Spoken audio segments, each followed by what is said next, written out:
하나님 앞에 우리가 100번, 1000번 이야기해봐도 하나님하고 이길 수가 없습니다. 그게 하나님 하시는 모든 말씀들이 다 맞는 것이고요. 그 말씀에 순종하여 지금도 오늘 이게 우리 비유를 주는 것은 죽기 직전에 이 비유를 주잖아요. 우리는 그러지 말자.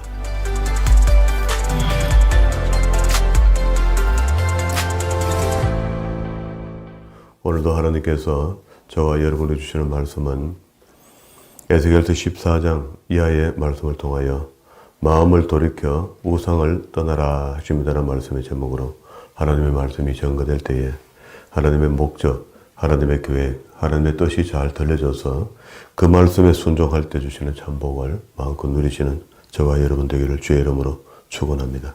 지난 시간에 우리는 12장부터 유다 심판의 두 번째 메시지가 19장까지 이어지는데 첫 번째 심판의 이야기가 반드시 포로되어 간다는 상징적인 이야기를 해줬습니다. 그리고 또 기근이 반드시 일어난다라고 상징적으로 이걸 표현했고요. 그리고 13장에 와서는 거짓 선자에 대한 설교 3편을 하고 난 뒤에 비유로 알아듣도록 또 설명을 해요. 그러면 사실은 유다 심판 두 번째 유다 심판에 대한 이야기 안에 상징적인 모습을 두 아이템으로 보여줬고요. 그게 하나는 반드시 포로로 잡혀간다. 그러니까 에스겔에게 행구를 짊어지고 왔다 갔다 하는 것을 모습을 보여주고 그걸 뭐하노 이렇게 묻거든 우리가 이래야 된다는 것을 눈으로 보여줬고요. 퍼포먼스로.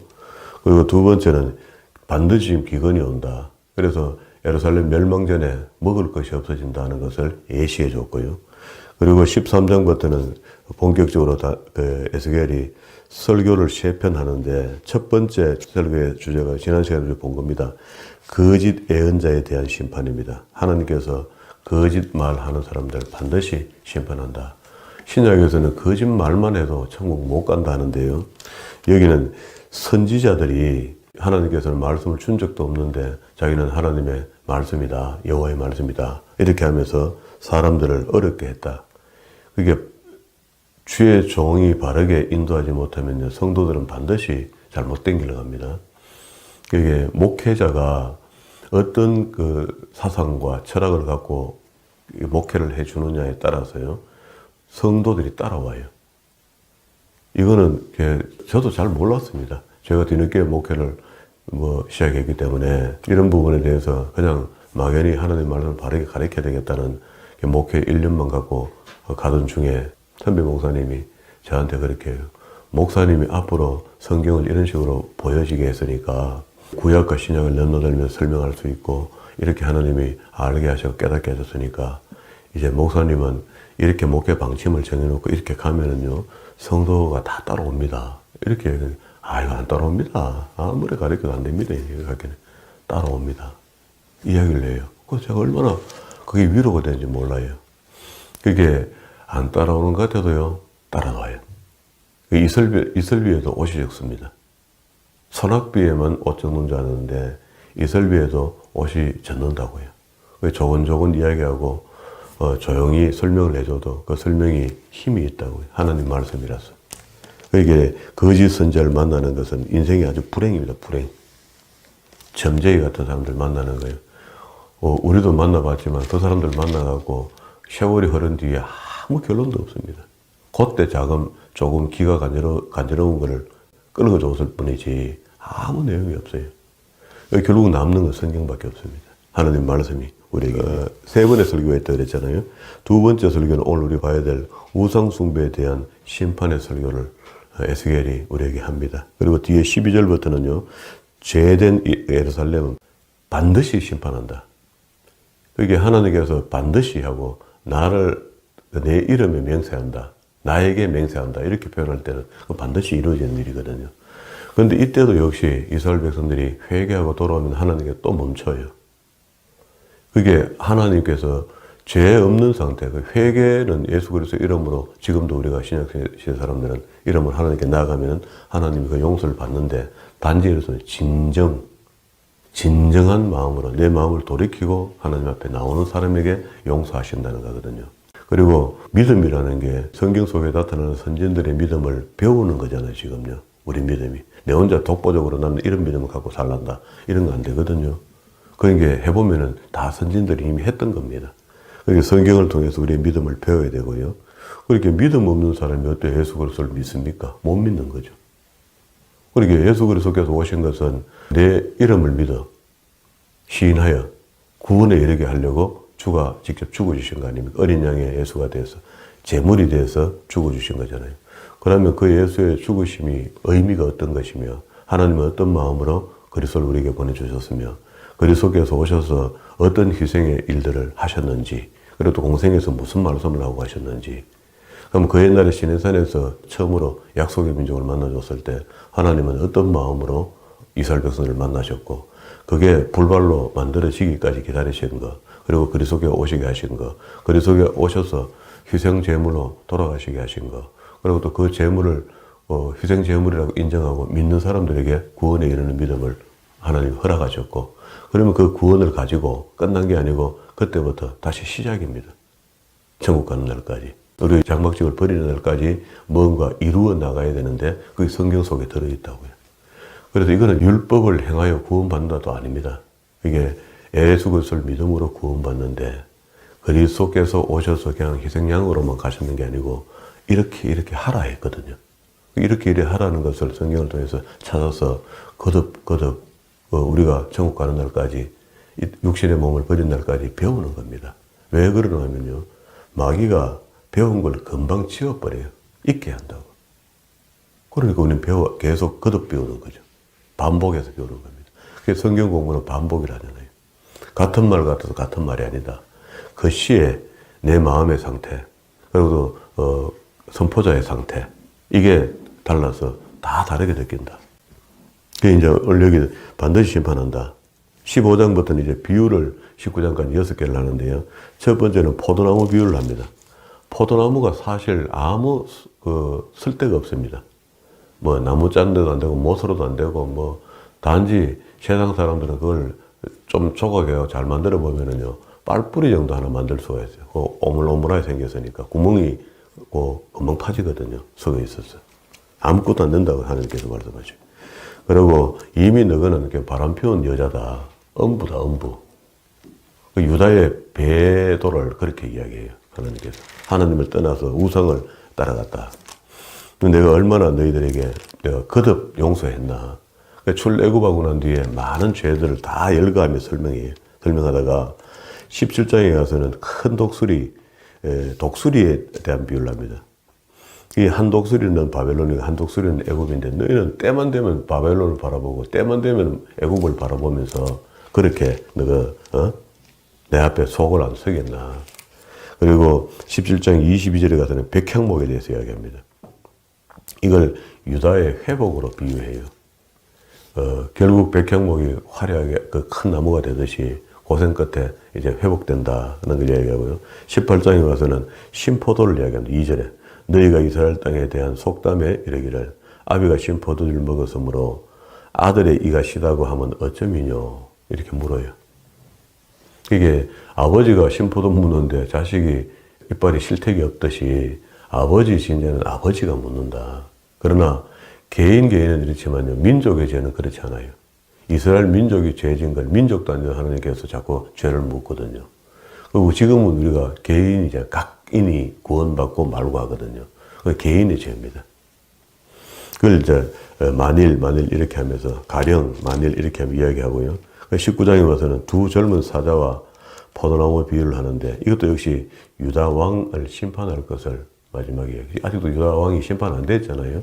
그때 17대 3절에 보면 그 새끼 하나를 키우며 젊은 사자 이렇게 했는데 이게 여호와김 남쪽 17대 왕이고요. 또 5절에 있는 게 젊은 또 사자 이거 요거 19번째 또 11절에 그 하나 이렇게 했는데 그 하나가 키가 굵은 가지 가운데 놓았으니 하면서 여기 시드기야 왕을 이야기합니다. 20대. 필연적으로 어쩔 수 없이 심판으로 마무리되는 거죠. 결국 돌아오지 못하고 심판의 징계를 받게 되는 거죠. 19장까지 두 번째 이제 심판의 이야기 길게 이렇게 이야기하는데 이게 결국 하나님께서 이렇게 길게 하신 말이 길어지면은 용서하실 마음이 충분히 있다는 겁니다. 그러면은 길어질 때는 그거 듣고 회개하고 돌아오면 끝이 나요. 제가 성경을 보니 그래요. 그러면은 지금도 우리가 이런 말씀들을 적용할 때 하나님께서 누누이 들었던 말, 했던 말을 목사님 입을 통해서 자꾸 하게 되면은요, 그게 느낄 때 그게 그렇게 느끼면 안 되는 거라. 아, 이거 뭐 있다, 이거 지금. 나한테 하시려는 하나님의 어떤 무슨 은혜가 있다. 이렇게 받아들이고 적용해 봐야 돼요. 내 속을 돌아봐야 된다고. 그러면은 자기한테 찔림이 있고 정리할 게 있고 회복될 게 있다. 이렇게 얘기하는 겁니다. 우상에 대해서는 우리가 뭐 1000번, 10,000번 이야기해도 뭐 괜찮습니다. 지금도 우리가 여전히 그때 사람들만 우상의 문제 때문에 어려워진 게 아니고요. 오늘도 우리에게 이런저런 우상들을 스스로 신제품을 많이 만들어갖고 마귀는 우리에게 제시했거든요. 제시했기 때문에 그 우상에 대해서 진지하게 받아들여야 된다. 그게 구약에서만 우상의 문제를 이야기하는 게 아니라 신약에서도 여전히 우상의 문제를 우리한테 경고하고 있다. 그게 우리는 지금 오늘은 뭐가 우상인가? 우리 저는 뭐 간단하게 휴대폰 들고 이걸 갖다가 하나님을 경배하는 자리에 앉아갖고도 알만한 사람인데도 불구하고 휴대폰 돌리고 앉아있는 거라. 예배하면서. 이러면 안 됩니다. 이걸 갖다가 잘못하면 그것도 삐져가시고 말을 안 해 그렇지. 그러면 안 되잖아요. 그 마음을 여다 쏟고 있는데 어떻게 예배에 충실한 사람이 됩니까? 그 1시간 정도 주파수를 단절하고 하나님과 코드를 맞춰서 앉아있지 못한다. 참, 그래갖고 어떻게 천국을 바라고 있습니까? 그 염치가 없는 겁니다, 그는. 우리가 하나님이 대단한 걸 우리한테 원하시는 것 같지 않다고, 지금 보니까. 그게 좀 진지한 예배, 좀 예배에 좀 집중할 수 있고, 한 번을 들어도 좀, 말씀에 집중할 수 있는 그런 예배자가 되었으면 좋겠다. 이게 성경은 이야기합니다. 24시간, 일주일 내, 한 달 내, 365일, 평생을 하나님의 예배자로 살아라 해요. 그럼 숨 막힙니다. 그럼 못 삽니다. 그래서 짬짬이 휴대폰도 만지게 해주고, 컴퓨터도 보게 하고, 골프도 치게 하고, 낚시도 가게 하고, 레저를 즐길 수 있도록 이렇게 하라 하잖아요. 하는데, 할 때 하고 돌아와라 하는 게 바로. 그 우상, 온갖 가지 우상들을 다 하는데, 여기는 지금 오늘 이야기, 이 우상은요, 마음의 우상을 이야기합니다. 마음의 우상. 6절에 보세요. 그런즉 너는 이스라엘 족속에게 이르기를, 에스겔이 이야기합니다. 주 여호와의 말씀에 너는 마음을 돌이켜 마음 속에 들어온 우상들이다. 그리고 오늘날 이게 너무 적용이 되는, 우리에게 적용이 돼요. 지금 우리가 우상 문제에 대해서는 우리 마음 속에 들어와 있는 우상을 떠나고 얼굴을 돌이켜 모든 가증한 것들을 떠나라. 이렇게 하면서 한다는 거라. 간단합니다. 하나님의 논리는 너무 간단해요. 가던 거 그만두고 돌아와 빨리. 그러게 이스라엘 족속과 이스라엘 가운데서 우거하는 외인 중에 무릇 나를 떠나고 자기 우상을 마음에 들이며, 그렇죠? 마음으로 받아들이는 거죠. 우리 아까 조금 전에 제가 열거했던 현대판 우상들이 전부 다 마음이죠. 거기도 가장 어떤가 하는 게 돈입니다. 돈. 만몬이즘. 만몬신. 그런데 목사님 답답다. 그런 소리 하지 마세요. 돈 없으면 우리 살기가 괴롭습니다. 돈 없어가 살기 괴로운 양보다도요, 하나님의 은혜를 안 줘서 살기 괴로운 양이 훨씬 더 커집니다. 그게 하나님, 내가 돈 따라가는 것 같아도 그래도 그나마 하나님의 긍휼과 은혜가 있어서 하나님이 그만큼 붙들어 주시니까 그래 사는 겁니다. 그런데 만약에 지나잖아요. 지나면 우상을 따라가 봐요. 돈 따라가 보면 정말 괴롭습니다. 우리가 요새 서민 갑북합니까? 그 PD들이 영상을 좋게 찍어가지고 한 번만 진지하게 한번 생각해 봐요. 사람입니까, 그게? 24시간을 갖다가 밥그릇 들고 앉아가고, 무슨 그런 사명이 있습니까? 적당히 하고 적절하게 하면서 하나님 주신 만물도 누리면서 사는 게, 그거 사는 거 아닙니까? 24시간 붙들려갖고, 밥그릇에 붙들리고, 국자에 붙들려갖고, 떠나도 뭐하고, 부엌을 떠나도 못하고, 이래가 살면서, 그 서민 갑부가 됐다. 그 자식은 평생을 그렇게 살다가 나머지 못해놓은 돈 다 아들이 안 가갑니까? 아니면은 그대로 그 우상을 그대로 아들한테 물려줘가 아들이 그또 밥가락에 우상대가 또 붙들고 앉아있든지. 그 우선에 봤을 때는 그 빛나고 그 참 부럽다는 생각이 들다가 한 번만 더 한 걸음 안으로 들어가 보면은요, 세상에 저래 왜 사노 말이야. 미치죠, 미쳐. 그거 어떻게 삽니까? 그게 우상 노름을 하고 있는 거라. 그걸 하면 돈이 나오니까. 근데 막 그런 거를 이제 간간히 중간에 보여주면서 그런 걸 바라보는 사람, 그런 게 만족 안 됐던, 그런 우상이 아주 만족이 안 됐던 사람은 그걸 우상화 하려고 가는 겁니다. 또 배우는 겁니다. 그래서 온통 우상으로 끌고 가는 게 마귀의 작전이다. 그 마귀는 돈을 들고 흔들면서 따라와라 하는 거라. 그럼 그거 따라가면 결국 내 영혼을 팔아먹는 겁니다.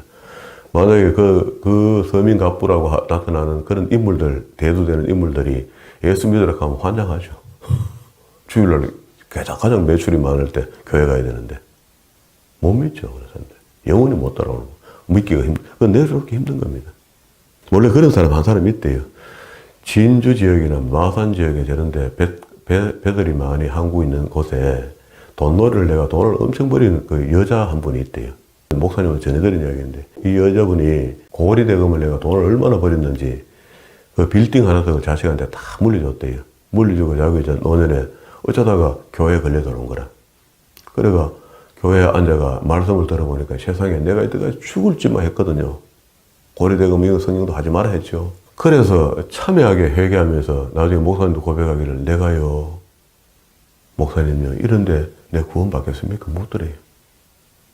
그제서야.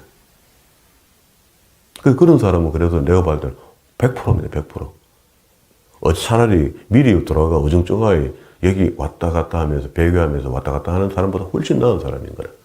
딱 돌아오거나 끝났으니까. 그때부터 고리대금 끝냈다는 거라. 딱 물려주고부터는. 근데 옛날에 이 주홍 같은 죄를 되겠습니까? 된다. 더 낫다. 이렇게. 색깔이 분명히 나타났으니까. 이 마음 속에, 알 수가 없습니다. 우리가 이렇게 멀쩡하게 앉아있어도 우리 속에, 저 속에도 역시 우상이 들어앉아 있을 수 있잖아요. 늘 싸워야 되니까. 저에게 거치는 것을 자기 앞에 두고 자기를 위하여 내게 묻고자 하여 선지자에게 나오는 자에게 나 여호와가 친히 응답하여 그 사람을 대적하여 그들을 놀라움과 감개와 속담거리가 되게 하여 내 백성 가운데서 끊어지리니 너희가 나를 여호와인 줄 알게 한다. 그게 하나님의 목적은 그렇죠. 내한테 불순한 일이 벌어졌는데 그 불순한 일을 통해서 하나님이 여호와인 것을 알게 한다. 그게 맞죠? 잿일과 내리막길과 오르막길을 좋은 날을 만들어서 이걸 병행하게 해서 여호와가 하나님인 것을 알게 하시려는 게 하나님 뜻이다. 그러면 우리한테 다가오는 환난도 그리고 또 기쁜 일도 다 하나님 뜻이다. 감사한 거죠. 그게 항상 나 여호와인 걸 알게 하려는 하나님의 뜻이 있다. 만일 선지자가 유혹을 받고 말하면 나 여호와가 그 선지자의 유혹을 받게 하였음이니와 신약에는 이걸 뭐라 표현하면요. 내버려 둔다 해요. 대충 이건 같은 말이잖아요. 그러니까 어제가 달콤한 이야기 들었더니 좋아요. 그게 이제 신학자들은 다 그곳에 가면은 이단이다, 잘못됐다 이렇게 하는데 우리는 절대 이단이라 그렇게 판단 안 해요. 그냥 은혜로우면 끝이라. 내한테 기쁨이 있으면. 그러게 하나님 그거 놔뒀다는 거예요, 그냥. 그 속아 넘어가도록. 참 우리가 이해가 안 되죠. 어떨 때는 애절하게 부르다가도 그 세상의 우상에 속아 넘어가 놔뒀다는 거예요. 지금 그렇게 얘기하죠. 선지자의 유혹을 받게 하였음이니와 내가 손을 펴서 내 백성 이스라엘 가운데서 그를 멸할 것이라. 아예 죽이라고 작정하는 사람들이 있다. 그렇게 우상을 믿게끔 하고 세상을 따라가도록 해서 놔둬서 멸망하도록 놔둔다는 겁니다. 지금 우리는 은혜 가운데서 어쨌든 구원의 길이 열려 있어서 일로 걸어가니까 이게 거저가는 길이 아니다 말이야. 하나님이 이 길을 우리가 인도하고 있어서 가는 거지 내가 잘나서가 아니다고. 이 구원의 길은요. 선지자의 죄악과 그들에게 묻는 자의 죄악이 같은즉 각각 누구보다 선지자 앞에 그리고 또 선지자를 따라가는 사람 자기의 죄악을 담당하게 된다. 한 통속인 것 같은데 각자의 그 벌이 다르다. 이는 이스라엘 족속으로 다시는 미혹하여 나를 떠나지 않게 하며 다시는 모든 범죄함으로 스스로 더럽히지 않게 하여 왜 이런 걸 모델로 성경에 기록해 놨잖아요. 과거의 일을. 오늘 우리가 현재 진행형으로 현재 동사로 보는 거죠. ing. 지금 내게 주시는 말씀이다. 아하, 가면은 그 목회자도 죽고 나도 죽는구나. 가면 안 되겠다. 간단하죠. 안 가야 되겠다. 따라가면 안 되겠다. 현혹되는데. 그런데 우리 현실로는 말은 이렇게 간단하게 했는데 현실로는 그거 당해놓으면요. 먹음직도 보암직도 애가 뿌리치질 못해요. 그 목사님 만나면 맨날 돈 번다 하거든요. 돈 된다 하거든요. 자꾸. 우상을 자꾸 제시해 주거든요. 그러니까 어떻게 그걸 말로 합니까? 먹음직, 보암직. 그러니까 자꾸 따라가는 거죠. 진리는 그렇지 않죠. 내 잘못된 부분을 자꾸 지적하고 꼬집으니까 내가 괴롭죠. 말씀을 들으면, 돌아오려면. 세상에서 뜯어져 나와야 되니까 아프죠. 그러니까 진리를 자꾸 약화시키죠, 스스로가. 덜 가고 싶고, 덜 듣고 싶고 그렇죠. 들어보면 맞는데, 가기 전까지는 이거 갈등이 생기는 거죠. 그들로 내 백성을 삼고 나는 그들이 하나님이 되려 함이니 주 여호와의 말이니라 하셨다. 이렇게 전해줘라. 그걸 전해주고 나면 듣는 사람들이 이제 문제가 생기잖아요. 그게 하나님은 하나님 뜻을 나타내서 선지자의 입을 통해서 선포하게 만들고 선포하기 말씀은 듣든지 안 듣든지 여호와의 말씀이라도 전가하는 겁니다. 저도 역시 그런 거죠. 처음에는 얼마나 제가 애다른지 모릅니다. 안 따라오고 안 배우려 하는 사람들한테. 12절부터는요, 이거 반드시 필연성이다. 필연성. 이거 반드시 심판이 온다. 여호와의 말씀이 또 내게 임하여 가라사대, 인자야, 사람의 자식아, 한번 물어봐라. 가령 어느 나라가 불법을 하여 내게 범죄하였으므로 내가 손을 그 위에 펴서 그 의뢰하는 양식을 끊어 기근을 내려서 사람과 짐승을 그 나라에서 끊는다고 한번 해보자. 이렇게 하나님 하신다는 거예요. 지금 기근의 예고가 이렇잖아요. 앞에서 이야기한 게. 그러면 이렇게 한다고 하자고 이제 예를 한번 들어보자. 네, 가령. 그때 만약에 그럴 때에 비록 14절에 노아와 다니엘, 욥, 이건 의인의 대명사입니다. 유대인들은 다 의인으로 치거든요. 그게 하나님도 이제 의인으로 본 거예요. 이 세 사람이 거기 있을지라도 그들은 자기의 의로 자기 생명만 건질 수 있다. 자기 아들도 안 되고 엄마도 안 돼. 아버지도 안 돼. 구원이 이렇습니다. 구원이. 그게 희한하죠. 그리고 계시록 끝에도 각자의 믿음으로 천국에 와 있는 겁니다. 그러니까 우리가 지금은 신앙 공동체처럼 형제님, 자매님 가면서 함께 이렇게 가지만 마지막 천국 문 앞에 가면 개인이 딱 대법입니다. 개인을 평가해서 도로든지 말든지 하거든요. 그리고 하나님 여기도 말씀하죠. 이 3대 의인을 내놓고도 그 3대 의인이 잘했으니까 그 아들 2명 정도는 보너스로 올려준다. 이런 거 없습니다. 엄마도 안 된다. 아빠도 안 된다. 잘 키웠으니까 엄마, 아빠 안 된다. 그 하나님 한 거다. 자기의 의로 자기 생명만 건지느니라. 나 주 여호와의 말이니라. 자, 또 두 번째, 가령. 자, 지금 이제 인자야 하면서 가령이 처음 나왔죠. 가령이라는 단어 앞에다 번호를 한번 매겨보세요. 몇 번이나 가령을 하는지. 가령. 두 번째, 15절. 가령 내가 사나운 짐승으로 그 땅을 통행하여 적막게 하며 황묵게 하여 사람으로 그 짐승으로 인하여 능히 통행하지 못하게 한다고 하자. 이런 재앙이 온다고 하자 말이야. 바벨론을 불러들여갖고 온 거리에 가득 메어놨다 군대를. 그렇게 했다면 비록 이 세 사람 누구? 노아, 다니엘, 욥 거기 있을지라도 나의 삶을 두고 맹세하느니 그들은 자기 자녀도 건지지 못하고 자기만 건지겠고 그 땅은 황무하리니 나 주 여호와의 말이니라. 아니야 왜? 우리가 생각하는 거가 좀 다른 것 같다는 생각이 들어요. 맞기는 맞는데 좀 다른 것 같다, 그죠? 또 가령, 세 번째. 내가 칼로 그 땅을 임하게 하고 명하기를, 칼아, 이 땅에 통행하라. 칼이 왔다 갔다 하면 그 중간에 있는 사람 다 죽겠죠. 사람과 짐승을 거기서 끊는다 하자. 그때도 비록 이 세 사람, 누구? 노아, 다니엘, 욥, 의인입니다, 의인. 우리가 아니고. 의인이 있는데 의인 세 사람이 있을지라도 나의 삶을 두고 맹세하노니 그들은 자기 자녀도 건지지 못하고 자기만 건지느니라. 또 가령 네 번째, 내가 그 땅에 온역을 내려 질병들 말이야. 뜨거운 열을 내려갖고 죽음으로 내 분을 그 위에 쏟아 사람과 짐승을 거기서 끊는다고 하자. 다 멸절시키려고 하자. 그런데 거기에 만약 비록 내 의인 노아, 다니엘, 욥이 거기 있을지라도 나의 삶을 두고 맹세하노니 그들은 자녀도 건지지 못하고 자기의 의로 자기의 생명만 건져내라. 그러면 신앙은 이거는 나 홀로가 돼야 됩니다. 일단 내가 구원받고 난 뒤에 의롭게 남에게 베풀고 하지. 그것도 안 돼. 내가 구원이 안 되는데 뭘 그걸 갖다가 종교 타령합니까? 내가 구원받아야 내가 목적입니다. 이거는 바꾸면 안 돼요. 일단 내가 구원받고 난 뒤에 내 믿는 이 믿음이 맞고 성경적인 믿음이 맞다라고 믿어지면 이걸 전해주는 겁니다. 그러니까 지도 구원 못 받는 믿음을 갖고 딴 사람 전도해. 그럼 그거 어디로 끌고 가는 겁니까? 지옥 가는 길로 끌고 가는 거 아닙니까? 지도 구원 안 되는데 남에게 교회 와라, 교회 오면 천국 간다 하는 거짓말이죠. 그 지금 우리가 너무 뭐 교회 쇠를 키우기 위해서 전도에 대한 이야기들을 전도 요령 가는 거 들어보면 참 짜증납니다. 뭐 수백 명석 전도왕 됐던 사람들 이야기 들어보면요. 어떤 부분에 봤을 땐 참 훌륭하다 싶은데 목사가 되어서 그런 훌륭하다 해야 되는데 들어보면은요. 막 신천지 같은 짓을 해요. 그래가 그게 어떻게 하는 영광이 되겠습니까? 그리고 또 여기저기 뭐 택하지도 않는 것들을 막 교회 끌어 들라가놓고 교회를 갖다가 완전 막 돗대기 시장을 만드는 거라. 상품을 걸어갖고 말이야. 칼라탭이 처음 나올 때 칼라탭이 걸고 냉장고 좋은 거 나오면 냉장고가 걸고요. 원도가 걸다가 양계도가 나오게 양계도가 거니까 그것도 목숨을 걸고 또 전도하고요. 끌고 오고 우리 교회 잠시 한 번만 앉았다 가라. 숫자만 채워달라는 거라. 내가 그거 받아야 되니까. 그거를 유도하는 게 목사 아닙니까 또. 돈이 필요하니까 와야 헌금이 들어오니까 그렇게 건축비를 마감하고 이자를 내야 되니까.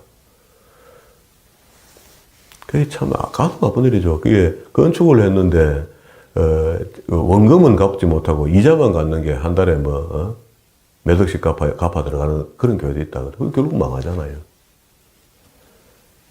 그러면서 하나님 왜 가십니까? 이갈 깁니까 그게? 아니죠. 주 여호와께서 가라사대 내가 나의 4가지 중에 중한 벌을 곧 내리는데 칼, 기근, 짐승, 온역 지금 방금 이야기한 겁니다. 예루살렘에 함께 내려 사람과 짐승을 그 중에서 끊으려니 그 해가 더욱 심하지 않겠느냐. 그러나 그 가운데 면하는 자를 내가 있는데 남아에서 끌려 나오리니 곧 자녀들이라. 그들이 너희에게로 나오리니 너희가 그 행동과 소위를 보면 내가 예루살렘에 내린 재앙 곧 내린 모든 일에 대하여 너희로 위로받을 것이라. 너희가 그 행동과 소위를 볼 때에 그들로 인하여 위로를 받고 내가 예루살렘에서 행한 모든 일이 무고히 한 것이 아닌 줄을 그때 되면 알게 될 기다. 하나님 하시는 일이 너무 셉니다 라고 하던 사람들의 입을 막는 겁니다. 그런 게 아니다. 내가 생기 아니고 너희가 스스로 그걸 작업자다간 거 아이가. 그러니까 그 속에서도 그 칼과 기근과 짐승과 온역이 있는 중에서도 스스로 자기 믿음으로 살아나오는 사람들이 있다. 남겨온 자가 있다. 그러면서 15장부터는요.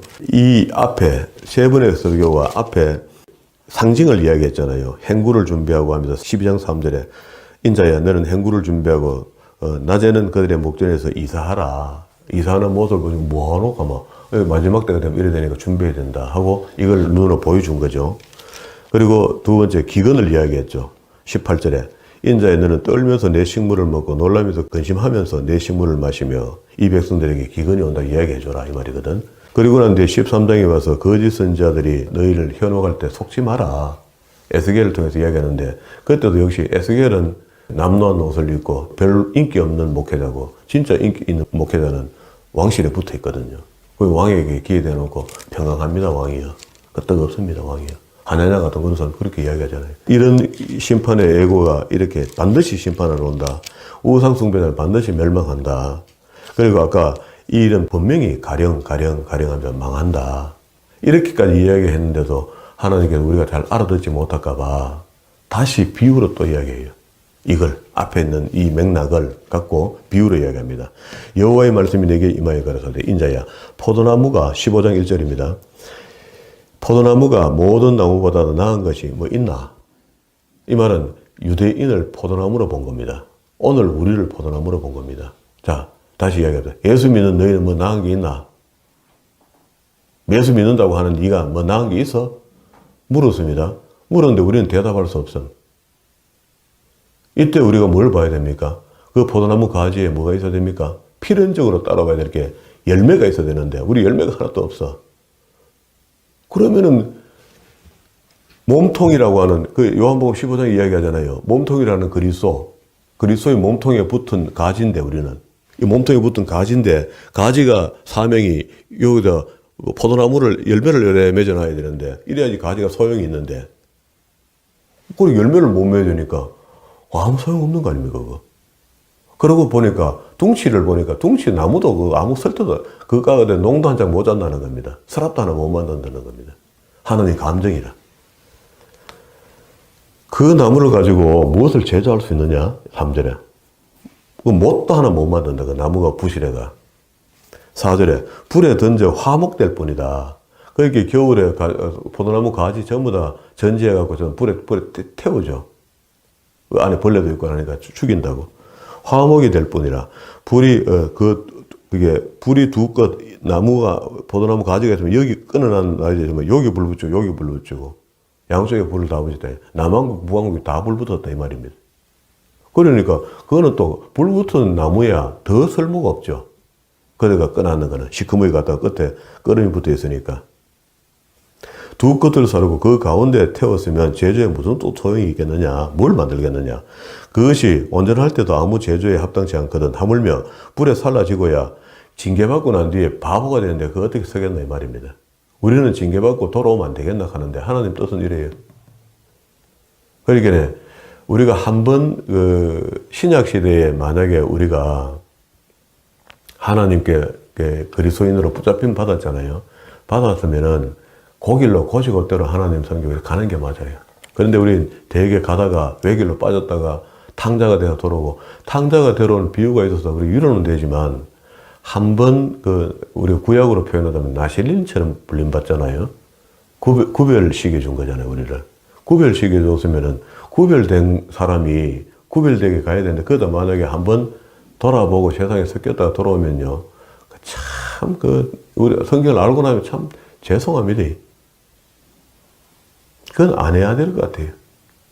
하나님 앞에 진짜 너무 제된, 그러니까 우리가, 그러고 돌아온 그 탕자의 형하고 동생 사이에서 동생은 잔치를 베풀어 준 아버지는 있었지만, 그때부터 평생 고개 숙이고 안 살았겠습니까? 나머지 삶을. 우리도 그렇게 안 됐으면 좋겠어요. 이게 오히려 하나님 앞에 제대로 처음부터 끝까지 서임받는 그런 사람으로, 나를 더럽히지 않는 것. 우리는 왔다 갔다 하고 휘청거리고 했지만 중간에 믿었으니까 우리 자녀들은 그렇게 안 해야 되겠다 하고 그래서 나는 아이들 키우면서 술 먹지 마라, 담배 피우지 마라 이런 것들을요. 그래서 그렇게 가르쳤습니다. 더럽히지 마라 너를. 아빠는 얘는 더러운 그래서 내가 그걸 씻어서 깨끗하게 만들었지만 너희는 원래부터 깨끗하다. 처음부터 어릴 때부터. 깨끗한 것도 아니죠. 언론적으로 보면은.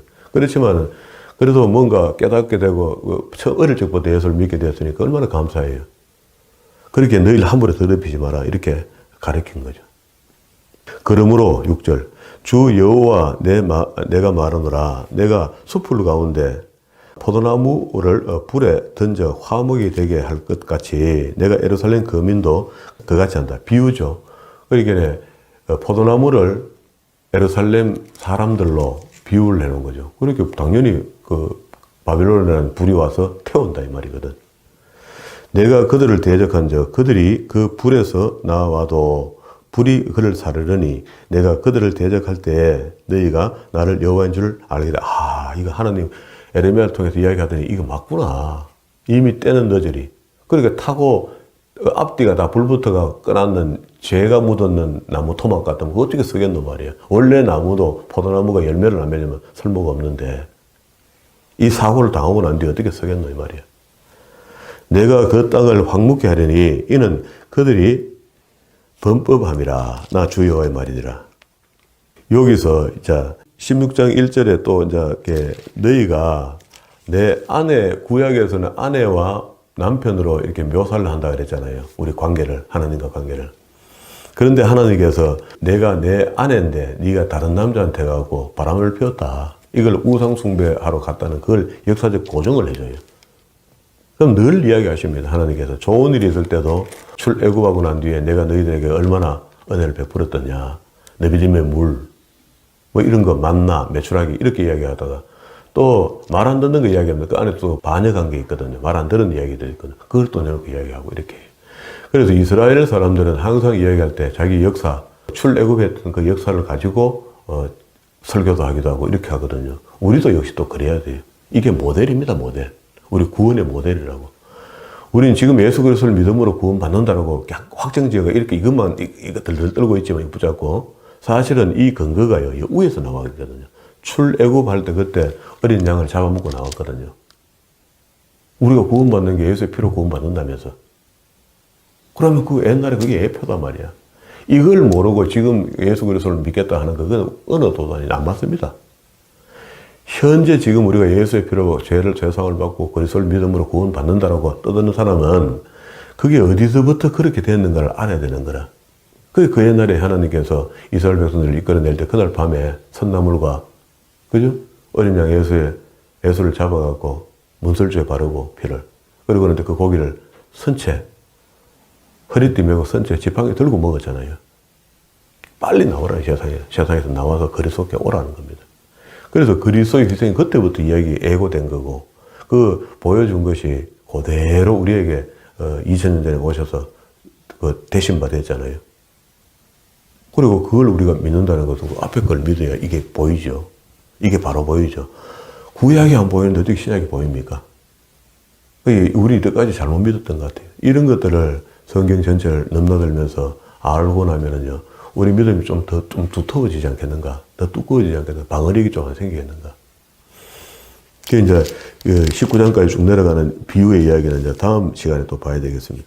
16장에서 그리고 15장까지 오늘 첫 번째 비유를 포도나무로 비유했는데, 포도나무를 오늘 묵상 한번 해보십시오. 진짜 내가 가지 역할을 바로 하고 있는지, 안 하고 있는지. 어떻습니까? 여러분은 지금 포도나무 한 가지가 되어서 주님께 붙었는데, 꽃은 피었는지, 잎사귀는 몇 개 내놨는지, 탄소 도가장이 돼야지 나무가 자랄 거 아닙니까? 대놓고 막 나무 이파리도 치워버리고, 열매도 치워버리고, 꽃도 치워버리고, 막, 빼딱 마른 가지에다가 막, 진액만 지지 빨아먹고, 주님 피 빨아먹고 앉아가, 내가 믿는다 하고, 천국 간다 하고 있는지, 아니면은 내 소임을 다 감당하고 있는지, 가지의 소임을 다 감당하는지, 이 말이에요.